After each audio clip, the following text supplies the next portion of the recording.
భారీ వానలతో కామారెడ్డి జిల్లాలోని కౌలస్ నాలా ప్రాజెక్టు నిండుకుండలా మారింది. నీటి నిల్వ పూర్తి స్థాయికి చేరుకోవడంతో ప్రాజెక్టులోని 7 గేట్లు ఎత్తి 36.153 క్యూసెక్కుల నీటిని దిగువకు విడుదల చేశారు.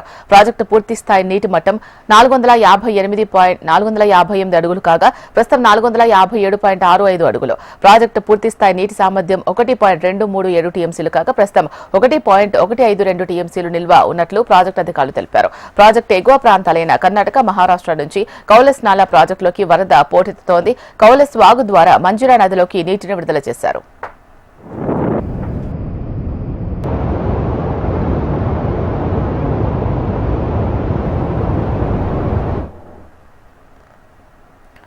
సిద్దిపేట జిల్లా దుబ్బాక నియోజకవర్గంలో ఉత్కంఠకు తెరపడింది. అక్బర్పేట, భూంపల్లి మండలం పోతరెడ్డిపేట వద్ద పెద్ద చెరువు భారీగా మత్తడి ప్రవాహం పెరగడంతో అటుగా వెళ్లిన చిన్న నిజాంపేట రైతులు వ్యవసాయ పొలాల వద్ద చిక్కుకున్నారు. ఈ విషయం తెలుసుకున్న పోలీసులు ఎస్డీఆర్ఎఫ్ బృందాలు ఆశ్రయించి సహాయక చర్యలు చేపట్టారు. రంగంలోకి దిగిన ఎస్డీఆర్ఎఫ్ బృందాలు రైతులను కాపాడే చర్యలు చేపట్టారు.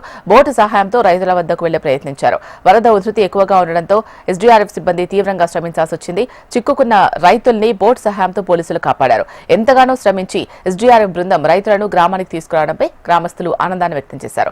రాత్రి నుంచి ఒంటరిగా ఉన్న రైతులను క్షేమంగా తీసుకురావడంతో కుటుంబ సభ్యులు భావోద్వేగానికి లోనయ్యారు. పోలీసులకు బాధిత కుటుంబ సభ్యులు కృతజ్ఞతలు తెలిపారు. ఎలాంటి ప్రాణ నష్టం జరగకుండా వరద నుంచి రైతులు బయటకు రావడంతో అంతా ఊపిరి పీల్చుకున్నారు. రెస్క్యూ చేసి రైతులను బయటకు తీసుకొచ్చిన ఎస్డీఆర్ఎఫ్ సిబ్బందిని జాయింట్ కలెక్టర్ అబ్దుల్ అహ్మద్ అభినందించారు. నిన్న ముగ్గురు వ్యక్తులు షేర్ల రాజు, షేర్ల గోపాల్ మరియు చింతల సుధాకర్ వారి పొలాల పనులు చేసుకోవడానికి వెళ్ళడం జరిగింది. అకస్మాత్తుగా భారీ వర్షాలు వాగు పొందడం వలన వాళ్ళు ఇక్కడ దాటి చిన్న నిజాంపేట గ్రామానికి వాళ్ళ ఇళ్ళకి చేరలేకపోయారు. విషయం తెలిసిన వెంటనే స్పందించిన యంత్రాంగం, రెవెన్యూ డిపార్ట్మెంట్, పోలీస్ డిపార్ట్మెంట్, వేరే డిపార్ట్మెంటు, గ్రామస్తులు అందరు కలిసి వాళ్ళతో మాట్లాడి వాళ్ళు ఇక్కడ రాత్రి రావడానికి వీలు పడలేదు కాబట్టి వాళ్ళ ముగ్గురికి అక్కడ సురక్షితంగా ఉండాలని సూచనలు చేస్తూ వాళ్ళకి భోజనాలు ఏర్పాటు, రాత్రి వర్షంలో ఇబ్బంది పడకుండా కవర్ చేసుకోవడానికి మరియు వాళ్ళతో మాట్లాడడానికి ఒక సెల్ ఫోన్ కూడా ఇవ్వడం జరిగింది.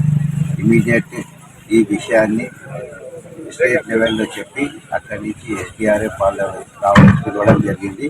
వాళ్ళు ఈరోజు పొద్దున్న ఎస్డీఆర్ఎఫ్ వాళ్ళు వచ్చారు. వాళ్ళు చాలా కష్టపడి ఆ ముగ్గురిని సురక్షితంగా తెచ్చారు. ఇదంతా చేసిన గ్రామస్తులు కూడా చాలా మంది సహకారం చేశారు. వారందరికీ జిల్లా యంత్రాంగం నుంచి ధన్యవాదాలు.